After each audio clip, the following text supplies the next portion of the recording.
جیسے آپ نے اپنی اس گفتگو میں اس بات کو بیان کیا نا کہ آپ کوئی حدیث کا انکار نہیں کر سکتا، اور اسی دور میں ہم یہ دیکھتے ہیں ہمارے پاس ایک تو چلو قدیم معتزلہ، ان کے ہاں تو مکمل انکار نہیں تھا، لیکن ہمارے ہاں جو قرآنی حضرات پیدا ہوئے، خاص وہ ہم برصغیر میں اور عرب دنیا میں کچھ، تو ان کا تو بالکل رویہ دوسرا ہے نا، کہ وہ انہی دلائل کو لے کر جس کے اندر یہ آتا ہے کہ قرآن ہی ہے، فلانا ہے، تبیان ہے، وہ کہتے ہیں ہمیں کسی اور، تو اس طرح سے وہ حدیثوں کو ریجیکٹ کر دیتے۔ تو آپ کس طرح سے یہ کہہ رہے ہیں کہ ہمارا یہ کام ایسے جس نے انکار حدیث کا دروازہ بس اب قیامت تک کے لیے بند کر دیا؟ پہلی بات تو یہ کہ یہ جو ہمارے یہاں گروہ ہے انکار حدیث جو کرتا ہے، وہ اصل میں انکار حدیث نہیں کرتا، وہ انکار قرآن کرتا ہے۔ اس لیے کہ قرآن مجید کو جب آپ پڑھتے ہیں تو قرآن مجید کو ماننے کا مطلب یہ نہیں کہ آپ کہیں جی قرآن ہی ہمارے سب کچھ ہے، وہ قرآن کچھ بتائے گا نا اپنے اندر، اس کو بھی ماننا ہے۔ تو وہ قرآن نہیں، قرآن جب حکم دیتا ہے آپ کو، سنت تو عملی چیزیں ہیں قرآن مجید کا ایک زاویے سے۔ قرآن نظریات کیا بیان کر رہا ہے، پیغمبر کی حیثیت کیا بیان کر رہا ہے، پیغمبر کے فیصلوں کے بارے میں آپ کو کیا کہہ رہا ہے۔ قرآن مجید کہتا ہے فَلَا وَرَبِّكَ لَا يُؤْمِنُونَ حَتَّى يُحَكِّمُوكَ فِي مَا شَجَرَ بَيْنَهُمْ ثُمَّ لَا يَجِدُوا فِي أَنفُسِهِمْ حَرَجًا وَيُسَلِّمُوا تسلیما۔ یہ ہے صورتحال۔ تو اب پہلا سوال یہ ہے کہ آپ قرآن کو مانتے ہیں، اہل قرآن ہیں آپ، تو قرآن مجید کیا کہہ رہا ہے کہ پیغمبر کا فیصلہ اگر، اور کس چیز کے فیصلے کو کہہ رہا ہے وہاں؟ فِي مَا شَجَرَ بَيْنَهُمْ، وہ دنیاوی فیصلے کے بارے میں کہہ رہا ہے۔ دین کا فیصلہ تو بطریق اولیٰ ہے۔ یعنی آپ سوچیں ذرا اس آیت کی سینٹیٹی سوچیں کہ میرے آپ کے درمیان، اور اس کا جو سیاق ہے اس آیت کا، وہ خود ایک تنازع ہے صلی اللہ علیہ وسلم کے ایک عزیز کا، زمین کا مسئلہ جس پس منظر میں یہ بات آئی ہے۔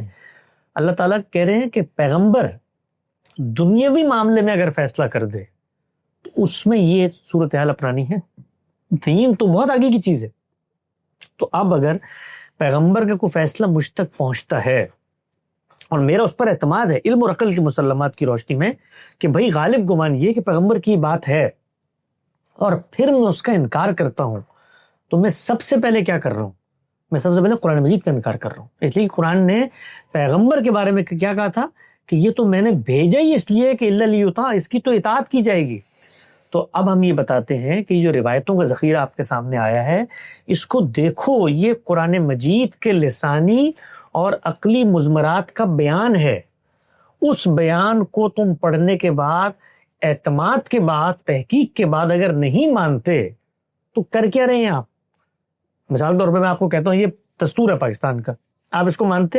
دستور کا یہ تقاضا ہے کہ سڑک پہ چلتے ہوئے میری عزت نفس کوئی سارجنٹ مجروح نہ کرے۔ آپ کہیں کہ نہیں اس کو تو ہم نہیں مانتے، دستور کو ہم مانتے ہیں، یہ نہیں ہو سکتا۔ دستور کے جو لوازم ہیں ان کو بھی آپ کو ماننا پڑے گا۔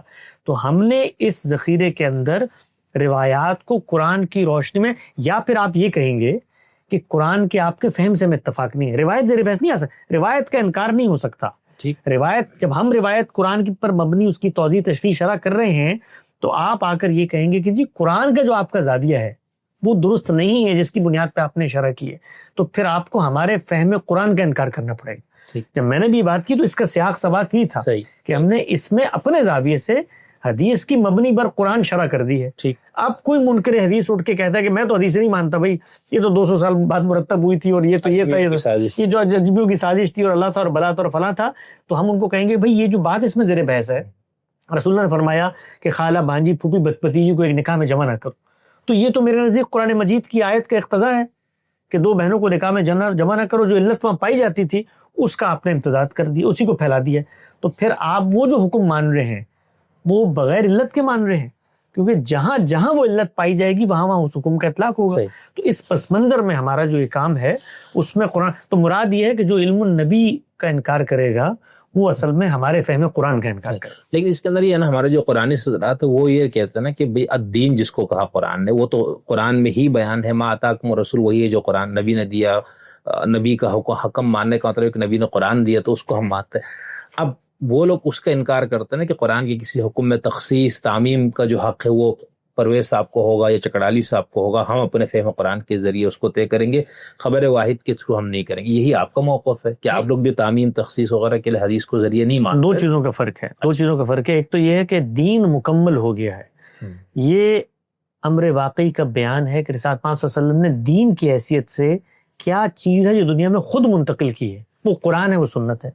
اس کے بعد تیسری چیز جو ہمارے سامنے خارج سے آ گئی ہے، اس کے بارے میں یہ طے ہے کہ آپ نے کبھی اس کی حفاظت اس کی تبلیغ، اس کی شاخ کا اہتمام نہیں کیا، نہ خلفائے کرام کے ہاں ابتداء نہیں رہا، بعد کے خلفاء کے چار کے ہاں بالکل بھی نہیں ہوا. آپ کہہ سکتے ہیں تیسرے کے یہاں کچھ نہ کچھ پیدا ہوا، ان سے بعض شواہد ملتے ہیں، ہم نے اس تاریخ میں اس کو زیر بحث ہم لے کر آئے ہیں، لیکن دونوں معاملات نظر آتے ہیں. اس سے انہوں نے کیا پیغام دیا کہ بھئی یہ دین کا مستقل بالذات ماخذ نہیں ہے، دین مکمل ہو چکا ہے، دین جاری و ساری ہے، وہ اجماع اور تواتر سے جاری ہے. اس کو خود امام شافعی بیان کرتے ہیں، یعنی خود سنت کے طور پر جن لوگوں نے اس کو قبول کیا ہے روایات کو، وہ اس کی تصریح کرتے ہیں اور کیا کہتے ہیں کہ سنت کی دو قسمیں ہیں.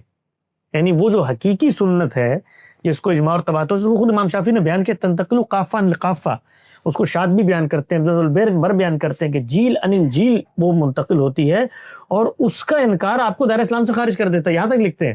صحیح. تو یہ ہو گئی ایک بات. اس میں پھر وہ مثال دیتے ہیں، بھئی نماز ہے، روزہ ہے، زکوٰۃ ہے، حج ہے، یہ عوام کو منتقل کر رہی ہوتی ہے. اس میں پھر اتنی تفصیل ہے، امام سرخسی کو اگر آپ پڑھیں تو وہ بتاتے ہیں کہ یہ ہوتی کیسے ہے. یعنی اس میں یہ نہیں ہے کہ میں کہوں گا میں آج پھر دور متوسط اور پھر ابتداء نے ارسات مآب کی زندگی میں واقع کو افراد کی اتنی بڑی تعداد نقل کرے گی جن کا تعدد امکنہ بھی ہوگا، اختلاف وہ بھی ہوگا، جگہ بھی ہوگا، مکان بھی ہوگا، یعنی وہ مختلف جگہوں پر بیٹھے ہوئے ہوں گے، اور اتنی بڑی لکثرت عددہم و اختلاف امکنتہم، اتنی بڑی تعداد افراد کی ہوگی جن کا جھوٹ پر جمع ہونا عقلاً محال ہے، وہ منتقل کر رہی ہے. اس کے ساتھ ہم یہ کہتے ہیں کہ یہ ذخیرہ آ گیا آپ کے سامنے. اب اس ذخیرے کے بارے میں آپ نے رویہ کیا اختیار کرنا ہے. قرآن مجید ہمیں یہ کہتا ہے کہ پیغمبر کسی باب میں فیصلہ کر دیں تو قبول کرنا ہے. تو قرآن تو خود وہ دے رہے ہیں، یہ تو فیصلہ نہیں ہے، پیغمبر کے فیصلے زیر بحث ہے. وہ تو ہر جگہ بتایا ہے کہ بھئی تم نے اس کو منتقل کرنا ہے، تم نے اس کو آگے پہنچانا ہے. فیصلے کیسے پہنچے ہیں ہم تک؟ فیصلے آپ کے علم کی روایت سے پہنچے. تو آپ کو یہ کہنا پڑے گا کہ پیغمبر کا یہ فیصلہ میرے نزدیک درست نہیں پہنچا. یہ حق ہے آپ کو کہنے کا. صحیح، بالکل ٹھیک. یہ حق ہے آپ کو کہنے کا. آپ یہ کہہ سکتے ہیں کہ بھئی قرآن مجید کی روشنی میں، جس طرح ہم نے کہا نزول مسیح کی روایات پہ ایک زمانے تک کہ پیغمبر کے یہ جو فیصلے آپ ہمیں سنا رہے ہیں یہ قرآن کے خلاف لگتے ہیں بظاہر. یہ حق ہے ہمیں کہ ہر شخص کو یہ حق ہے کہنے کا. ہم یہ نہیں کہتے کہ اس کے بعد آپ مثال طور پہ حدیث کو دین کا مستقل اور پھر یہ بھی بتاتے ہیں کہ اصل دین الگ ہے، کوئی ترمیم تنسیخ کوئی تعمیم اس سے نہیں ہو سکتی، یہ اصل دین کی شرح و وضاحت ہے. ٹھیک. تو اس زاویے سے اگر وہ یہاں تک یہی بات کرتے ہیں تو بڑی اچھی بات ہے، وہ کوئی بھی بات کرے ہمیں کوئی فرق نہیں پڑتا.